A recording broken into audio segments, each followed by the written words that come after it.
Your science studies came back again with your old chapter reproduction in organism. Last class में student हम लोगों ने बात किया था एसेक्सुअल और सेक्सुअल डिफरेंसेस के बारे में, वो था। But now we are study in detail. अब हम लोग थोड़ा डिटेल में पढ़ेंगे एसेक्सुअल रिप्रोडक्शन क्या है, कैसे है, कितने प्रकार के हैं और इनमें कौन कौन से ऑर्गेनिज्म आते हैं। So let's see here, start करते हैं सबसे पहले टॉपिक से।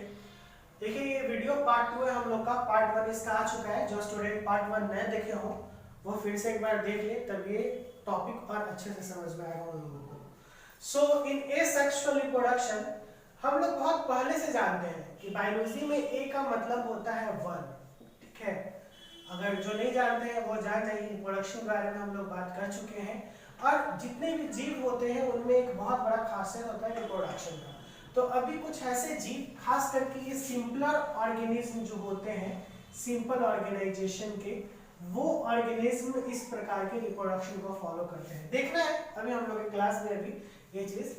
तो एसेक्सुअल रिप्रोडक्शन का मतलब होता है, इसका डेफिनेशन है, the new individuals are produce. इसमें जो नए इंडिविजुअल्स होते हैं, जो नए ऑर्गेनिज्म होंगे, वो प्रोड्यूस होंगे by any mean other than the fusion. ये फ्यूजन को छोड़ के बाकी कोई और भी हो। द फ्यूजन हम लोग सेक्सुअल रिप्रोडक्शन में पढ़ेंगे कि फ्यूजन क्या होता है। फ्यूजन का मतलब लास्ट क्लास में मैंने बताया था addition. It's mean the two different parent, either male और फीमेल का जो गैमेट होता है वो फ्यूज्ड होता है। तो इसे फ्यूजन को छोड़ के अगर ये कोई और प्रोसेस करता है तो उसको हम लोग बोलेंगे एसेक्सुअल रिप्रोडक्शन। ये यहाँ पे फिर से एक बार रिपीट करूंगा, the new individuals are produced by any mean other than the fusion of gametes is called asexual reproduction।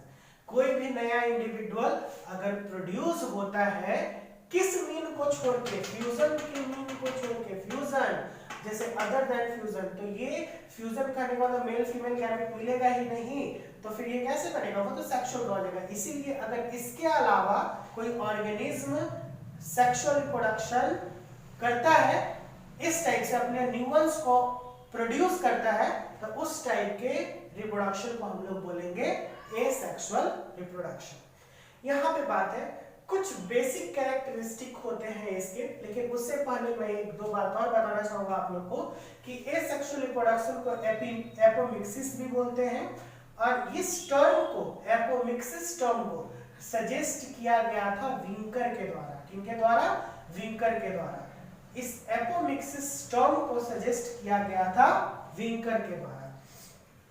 इसके कुछ बेसिक कैरेक्टरिस्टिक है। ये बेसिक कैरेक्टरिस्टिक क्या हो जाएंगे, तो इसमें बता रहा है a single parent produce offspring. कहने का मतलब अ सिंगल, एक ही पेरेंट होगा, दैट्स व्हाई एसेक्सुअल वन, एक सिंगल पेरेंट ऑफस्प्रिंग को प्रोड्यूस करेगा। That is asexual reproduction is uniparental. इसीलिए एसेक्सुअल रिप्रोडक्शन क्या होता है, यूनिपेरेंटल होता है। गैमेट्स आर नॉट फाउंड, इसमें गैमेट्स नहीं पाए जाएंगे। गैमेट्स क्या होता है, तो it is like zygote, it is like egg, sperm, these are the gametes, ठीक है। तो ये गैमेट्स इसमें फाउंड नहीं होंगे। The new individual formed are usually genetically identical to the parent. ये जो न्यू इंडिविजुअल होगा, ये जो न्यू इंडिविजुअल बनेगा, ये जेनेटिकली आइडेंटिकल हो गया अपने पेरेंट से। मल्टीप्लिकेशन इसका रैपिडली होगा, रैपिडली मतलब बहुत तेजी से होता है। और ये ऑफस्प्रिंग जो होते हैं often formed is large number, ये प्रायः बहुत नंबर में फॉर्म होते हैं, ठीक है, ज्यादा से ज्यादा संख्या में ये बनते हैं। बात करूं कि टाइप्स ऑफ एसेक्सुअल रिप्रोडक्शन, तो एसेक्सुअल रिप्रोडक्शन के कुछ डिफरेंट टाइप होते हैं, कुछ डिफरेंट टाइप, उनको थोड़ा देखते हैं ध्यान से कि डिफरेंट टाइप है, फिर बारी से उनको हम लोग डिटेल में भी पढ़ेंगे। तो ये एसेक्सुअल रिप्रोडक्शन के सबसे पहले टाइप में आते हैं रीजेनरेशन। रीजेनरेशन का मतलब होता है, हिंदी में अगर आप लोग देखें तो इसका मतलब होता है पुनरुद्भवन। मतलब कोई भी चीज जो होता है वो फिर से, जैसे कटफट जाए और फिर से तुरंत हो जाए, ठीक है। इसके ऊपर बहुत सारे क्वेश्चंस हैं, मैं आपको बताऊंगा आगे चलकर, और आपसे भी कुछ पूछूंगा, उसके बारे में आपको जवाब देना है कमेंट बॉक्स में, ठीक है। उसके बाद आता है फिजन। फिजन ठीक है। फ्यूजन का मतलब मैंने बताया था ना कि फ्यूजन का मतलब होता है एडिशन और फिजन का मतलब मीन ब्रेक डाउन, टूटना, ठीक है ना, स्प्लिटिंग। तो फिजन दो प्रकार के होते हैं, एक होता है बाइनरी फिजन और दूसरा होता है मल्टीपल फिजन। बाइनरी का मतलब होता है दो और मल्टीपल का मतलब होता है मोर देन टू, दो से ज्यादा। Third one is spore formation. Spore formation के बारे में हम लोग बात करेंगे डिटेल में। फोर्थ है बडिंग, बडिंग भी पढ़ेंगे। फिफ्थ है वेजिटेटिव रिप्रोडक्शन। वेजिटेटिव पार्ट से होता है और इसके भी दो टाइप होते हैं। सबसे पहला है आर्टिफिशियल और दूसरा है नेचुरल। सबसे पहला है आर्टिफिशियल और दूसरा है नेचुरल। उसके बाद है फ्रेगमेंटेशन। क्या है? फ्रेगमेंटेशन। अगर और ध्यान से हम लोग देखें तो सबसे पहले वेजिटेटिव रिप्रोडक्शन, जिसमें दो आते हैं आर्टिफिशियल और नेचुरल। उसके बाद फ्रेगमेंटेशन, उसके बाद स्टॉर्बिलेशन, then गैम्यूल्स। Now we have the different type of asexual reproduction. The first one is regeneration, second one is binary fission. Binary fission में दो आया। Second one is fission में दो आया, binary fission and multiple fission. Third one is spore formation. Fourth one is budding. Fifth one is vegetative reproduction. Vegetative reproduction also has the two subpart, a natural and the second one is artificial. Fragmentation, strobilation and gemmules. हम लोग इसको बारी बारी से एक एक करके देखेंगे और पढ़ेंगे भी और समझेंगे भी कि क्या हम लोगों को बताना चाहता है। तो now the first one is regeneration. Regeneration क्या होता है? आप लोग बहुत सारी चीजों में देखे होंगे, ठीक है, क्या बहुत सारी चीजों में एकदम बहुत मेमोराइजेशन वाला बात है। याद कीजिए, छिपकली का अगर पूंछ किसी चीज से कट जाता है, बहुत बार ऐसे देखोगे छिपकली का पूंछ कटा हुआ है, लेकिन वही छिपकली को आफ्टर सम डेज या आफ्टर कुछ महीनों के बाद अचानक से आप देख लीजिएगा वो छिपकली का पूंछ निकल जाता है। तो the lizard tail has the most regeneration capacity, बहुत ही ज्यादा रीजनरेशन कैपेसिटी होता है उसमें। ऐसे हम लोगों में भी ऑर्गन है। चलिए एक सवाल का जवाब आप लोग कमेंट बॉक्स में लिख के बताइएगा कि in human being which has the capacity to regenerate very quickly. ठीक है, हमारे ऑर्गन में कौन सा ऐसा ऑर्गन है जो बहुत जल्दी रीजेनरेशन की कैपेसिटी को रखता है? इसका जवाब कमेंट बॉक्स में चाहिए। तो रीजेनरेशन का डेफिनेशन अगर देखें तो बॉडी रिप्लेस और regenerate the lost body part. इसमें जो बॉडी होता है ये रिप्लेस, उसके जगह पे, या रीजेनरेट या उसके जगह पे फिर से हो जाना, जो लॉस्ट बॉडी पार्ट है। इसका सबसे बेस्ट एग्जांपल है प्लानेरिया। क्या एग्जांपल है? प्लानेरिया। तो प्लानेरिया एक ऐसा लार्वा है जो आप देखोगे तो इसका कोई भी पार्ट आप कट क्यों ना कर दो, मान के चलते मैं 3 सेक्शन लेता हूँ, 1 2 3, हेड, फिर बीच का थोरैक्स और लास्ट वाला बॉडी पार्ट इसका जो टेल हो जाता है। तो इस 3 पार्ट में अगर आप इसको 3 पार्ट भी काट देते हो, हेड को अलग कर देते हो, बीच वाले थोरैक्स पार्ट को अलग कर देते हो और इसका टेल भाग को अलग कर देते हो, तो ये ऐसा एक ऑर्गेनिज्म है जो ये हेड से भी अपने आप को कंप्लीट कर लेगा, अपने पूरे बॉडी को बना लेगा। ठीक है ना, ये कंप्लीट बॉडी है इसका, फुलफिल बॉडी। ये सेकेंड वाले पार्ट से भी अपने पूरे बॉडी को बना लेगा। अगर हाफ है तो इसका ये नीचे टेल और ऊपर में हेड आ जाएगा। इस तरीके से ये भी अपने आप को पूरा बना लेगा। Mean it's the two parted regenerate and the third one is tail. तो टेल भी पार्ट है तो इसका हेड तुरंत आ जाएगा। मतलब ये ऐसा एक ऑर्गेनिज्म है जो कंप्लीटली अपने बॉडी को रीजनरेट कर लेता है। Point clear? अगर कोई डाउट होगा तो कमेंट बॉक्स में लिखेगा इसको। Next one is fusion. Fusion का मतलब होता है टूटना, ठीक है, बटना। जैसे फ्यूजन का मतलब एडिंग, वैसे फ्यूजन का मतलब ब्रेक डाउन, लाइक वो स्प्लिटिंग। तो अगर इसका डेफिनेशन देखें, हम लोगों ने अभी जस्ट देखा कि फ्यूजन दो प्रकार के होते हैं, binary fusion and quickly multiple fusion. Good.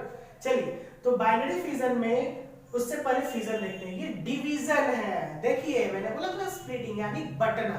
Division का मतलब होता है बांटना। Division of the parent into 2 और मोर आउटर इंडिविजुअल्स। 2 का मतलब बाइनरी, क्योंकि फ्यूजन है ना, दोनों रखेगा। और मोर देन 2 का मतलब ये मल्टीपल फ्यूजन। कौन फ्यूजन? मल्टीपल फ्यूजन, ठीक है, इस तरीके से। तो ये मल्टीपल फ्यूजन बताया है। तो हमने division of the parent, division of the parent more, division of the parent into to और मोर डाउटर इंडिविजुअल, दो और दो से ज्यादा इंडिविजुअल से होता है, ठीक है ना, बनेगा fusion identical to the parent, जो कि पेरेंट के एग्जैक्ट लाइक होगा, जो पेरेंट के जैसा होगा। क्योंकि ये सेक्शन में हम लोगों ने देखा ही था कि ये जेनेटिकली और मॉर्फोलॉजिकली सेम होता है, that's why it is known as a clone, और क्लोन एकदम एक जैसा होता है, एक जैसा दिखता है। Now in the first one is binary fusion. Binary fusion ये बताना चाह रहा है कि division of the parent into two small nearly equal size of the daughter cell, example bacteria और प्रोटोजोन्स, प्रोटोजोन्स में अमीबा, पैरामीशियम, ये सब आ जाएगा।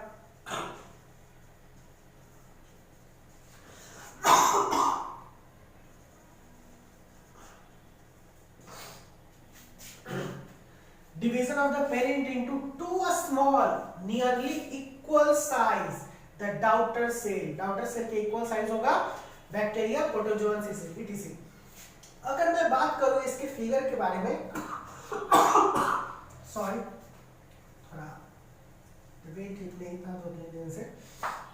ये फिगर है अमीबा का, अमीबा प्रोटोजोन में से आते हैं, प्रोटोजोन्स के एग्जांपल में आते हैं amoeba. Amoeba is a best example of binary fusion. ये ऐसा ऑर्गेनिज्म है जो इरेगुलर शेप में होता है। इसके 2-3 क्वेश्चंस हैं, मैं आपको बोलता हूँ, इसको आप कमेंट बॉक्स में लिखिएगा, बना लीजिएगा, ठीक है ना। सुडोपोडिया को और क्या बोला जाता है, ठीक है ना, what is pseudopodia in amoeba. And एक क्वेश्चन ये था, आगे और देखते हैं, धीरे धीरे क्वेश्चन आएगा फिर मैं बताऊंगा। तो सबसे पहले मैं स्टार्ट करता हूँ अमीबा का। ये अमीबा का होलो ऑर्गेनिज्म है, ये न्यूक्लियस है, ये इसका फूड वैक्यूल है, ये साइटोप्लाज्म है इसके अंदर में रहने वाला, ठीक है। और इसके फर्स्ट फिगर में मैं देख रहा हूँ तो ये कंप्लीट एक अमीबा है, but in the second figure में मैं देख रहा हूँ कि यहाँ पे न्यूक्लियस इसका इनलार्ज होने लगा, मतलब न्यूक्लियस स्टार्ट टू डिवाइड, ये न्यूक्लियस इसका डिवाइड होने के लिए स्टार्ट हो गया। तो ये जब न्यूक्लियस स्टार्ट हो गया तो न्यूक्लियस तो इनलार्ज होगा, और जब न्यूक्लियस इनलार्ज होगा तो ये धीरे धीरे स्प्लिटिंग करना शुरू करेगा। तो देखिएगा, ये देखिए धीरे धीरे स्प्लिट करना शुरू कर रहा है फर्स्ट फिगर में देखिए, जबकि सेकंड फिगर में इसका कुछ बदलाव आएगा। इन द थर्ड फिगर में थोड़ा और इनलार्ज होगा और इसका न्यूक्लियस स्टार्ट टू डिवाइड, इसका न्यूक्लियस डिवाइड करना शुरू हो गया। यहाँ पे न्यूक्लियस कंप्लीटली डिवाइड किया, और कंप्लीटली डिवाइड करने के बाद इसके दोनों न्यूक्लियस सेपरेटेड हो गए हैं। देख लीजिए ध्यान से, न्यूक्लियस सेपरेटेड होने के बाद इसके साइटोप्लाज्म भी डिवाइड होने लगे हैं, और साइटोप्लाज्म जब डिवाइड होने लगे हैं तो साइटोप्लाज्म लास्टली ये क्या करता है, अपने सेल मेम्ब्रेन को कवर करके ये कंप्लीटली टू डाउटर सेल में डिवाइड हो जाता है। तो these are the process of binary fission. The single one, that is the parent amoeba, and this is the two one, that is the parent as well as the one another, that is known as the daughter amoeba. यहाँ से question निकला, मैंने last class में question किया था, बहुत बहुत thank है उन लोगों का जिन्होंने कमेंट बॉक्स में लिखा और बहुत ही अच्छा आंसर दिया। YSCO single cell organism is immortal. देखिए, इमॉर्टल कहने का मतलब ये नहीं कि पूरा वो अमर ही है, सिंगल सेल ऑर्गेनिज्म वो अमर नहीं है, बट उनका नेचुरल डेथ नहीं होता है। जैसे दुनिया में जितने भी जीव हैं उनको तो मरना ही है, तो ये मरते कैसे हैं, तो प्रीडेटर के लाइक। ये क्वेश्चन कोई नहीं पूछे कि सर ये इमॉर्टल है तो इमॉर्टल लोग तो अमर होंगे तो वो पूरा जिएंगे, ठीक है ना, वो तो फिर बहुत ज्यादा नंबर में हो जाने चाहिए, बट ये ऐसा नहीं है। दुनिया में कोई भी जो जीव है वो जन्म लेता है और एक नेचुरल डेथ तक जाता है, जिसको हम लोग लाइफ स्पैन बोलते हैं। बट कुछ ऐसे भी जीव हैं जो उनका नेचुरल डेथ नहीं होता लेकिन वो मरते हैं। अगर वो नहीं मरेगा तो फिर प्रॉब्लम हो जाएगा ना। जैसे अगर हम लोग बात करें बैलेंस इन नेचर के बारे में, तो हम लोग का बैलेंस कैसे होगा हमारे नेचर में, तो हमारे नेचर में जैसे हम लोग प्लांट बात करते हैं तो प्लांट का तो बहुत लंबे समय तक टाइम होता है, 400-500 सालों तक। अगर प्लांट को ऐसे छोड़ दे तो पूरे जगह पे जंगल नहीं हो जाएगा। तो उसके उसके लिए हर्बीवोर्स का जरूरत पड़ता है, हर्बीवोर प्लांट को खाते हैं, तो these are the balance in nature, that's why. तो अमीबा, प्रोटोजोन्स ये सब हो गए, ये सब स्मॉल ऑर्गेनिज्म, मिनिट ऑर्गेनिज्म, बहुत छोटे छोटे, जिसको बहुत छोटे उनसे बड़े जैसे डाइफिनोजेनेट्स, स्मॉल फिशेस, इनके द्वारा इनको खा जाया जाता है, तो वो मर गए, that is not as a natural death, ठीक है ना, प्रे की डेथ लगा डेथ हो गया, लेकिन डेथ तो हुआ, ठीक है। तो ये था, ये क्वेश्चन आप लोगों ने कोई नहीं किया कि सर आखिर ये इमॉर्टल है तो क्यों, ठीक है ना, इसका नंबर होना चाहिए। तो ये पॉइंट तो क्लियर हो गया आप लोग का कि जो इमॉर्टल होते हैं उनको भी एक न एक दिन किसी न किसी वजह से मरना पड़ता है, मतलब उनका नेचुरल डेथ नहीं। हम लोग पुराने तरीके से बहुत कुछ देखते आ रहे हैं कि जिनमें बहुत लोग अमर होके आते हैं, लेकिन उनको भी एक न एक दिन मरना ही पड़ता है। तो ये था हम लोग का टॉपिक आज का। इसके बाद इसमें एक टॉपिक है मल्टीपल फिजन, जो कि है हम लोग नेक्स्ट क्लास में देखेंगे पार्ट 3 वाले वीडियो में। If you have any doubt in this topic please comment box में उसको लिख दीजिएगा, ठीक है ना, right in the comment box, I will solve all the questions if you have any doubt any डर। देन अगर कोई परेशानी हो तो फिर बताइएगा भी कुछ और कैसे सुधार करना है चाहे कुछ भी, but I think it is sufficient. Okay, so student मिलते हैं बहुत जल्द पार्ट 3 वाले वीडियो के साथ। Bye bye, have a nice day and keep study.